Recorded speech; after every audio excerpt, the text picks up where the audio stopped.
correct boosting. And after we saw the 1.02% cut back in all share index of the entire market, we saw a slip back into losses in terms of the year-to-date performance. That's after a 5-week of initial uptick where we even hit almost 3%. But now we're back to some 0.37% levels.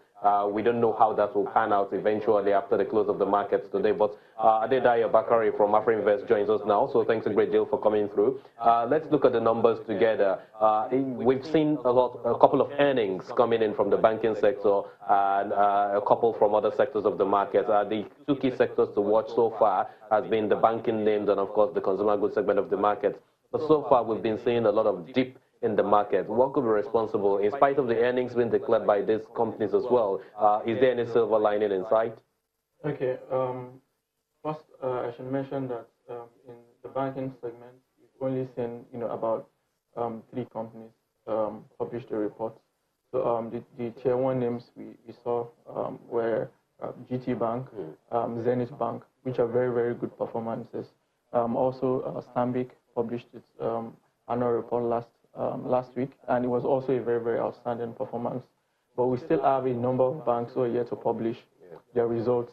Access Bank, First Bank, UBA, Fidelity, FCNB, and so on. So, well, the things we've seen so far is actually very, very impressive.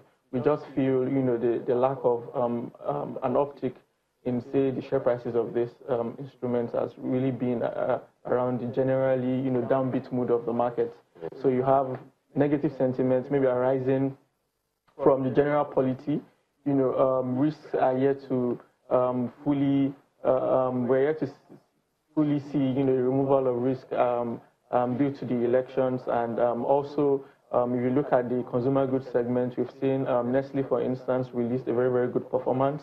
But also, you will notice that Nigerian breweries published this report, and it wasn't really good. And that is because we are aware of the challenges going on in the brewery space currently. A lot of competition. Then there's the new excise duties, which was introduced by the federal government, which market players have been unable to pass to consumers, and that is eating their profitability. So lately we've also seen a whole lot of dip in the international breweries, which has been hovering around 30 naira lately. Would you say it is this competition that is also driving down? Absolutely, it is connected because, international brewery has really been the new player in the market that is giving, the previously, the dominant players some challenges, some tough time. And you see that in 2018, although there was a spike in costs due to the implementation of the excise duty, most of the big names such as Guinness and Nigerian breweries, they couldn't pass it on to the consumers, and that was generally due to the competition in the segment. And also by June, July, you see another round of taxes kick in because it has about a 3-year implementation period. Okay. So another round of taxes will kick in, and we believe that players in that space will be forced to take some pricing adjustments so that they'll pass on some of the costs to consumers. That should, help them improve their margins a bit. So obviously, the environment around the market is generally downbeat.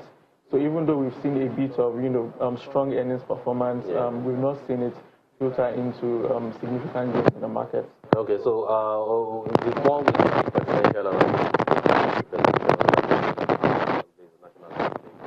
a lot of predictions around things like we will see a revamp once the elections are over, but it looks like we're having election hangover right now. Absolutely. Initial expectations were that, post-elections, regardless of the winner, we should see a bit of foreign, interest in the market. And what happened was post-elections, we saw a bit of that interest in the fixed income market. And that is because going into 2019, you saw a situation where a lot of central banks across the world were increasing interest rates, but due to slower growth momentum, due to tighter financial conditions in the US and Europe, and also due to challenges along the trade wars, the trade war between the United States and China, where we've seen the economy actually slow down. So basically, central banks across the world are more or less taking a dovish stance towards monetary policy, and so foreign investors are coming back to emerging markets. And that is one of the things we saw that the fixed income markets in Nigeria has been able to benefit from, because going to the elections, monetary policy was very tight in Nigeria. CBN, had frequently tightened the system liquidity, and yields were very, very attractive. And so investors came in to take advantage of those very attractive yields. But in the equities market, there are more, fundamental drivers investors will want to look at, such as, the economic policy or proposed plans for whoever emerges the winner of the elections. And since President Buhari has emerged the winner of the elections, the really big reforms, which we anticipated ahead of 2019, there's really nothing on that front. So in terms of the fiscal realities are very dire. Just in the previous month, FAC allocation was down.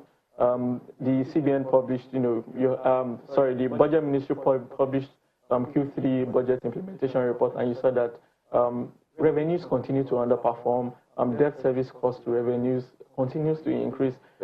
So, all these issues are challenges on the fiscal front, but generally, is there hope? Absolutely. We believe there is hope.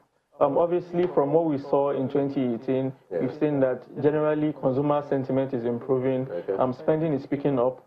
If you look at some sectors, especially in the services segments of the market of the economy, we've seen a bit of uptick in performance across most of the sector. It is not yet fully broad-based, but we've seen improved performance in trade, in services, telecoms, and all these are connected to consumer spending.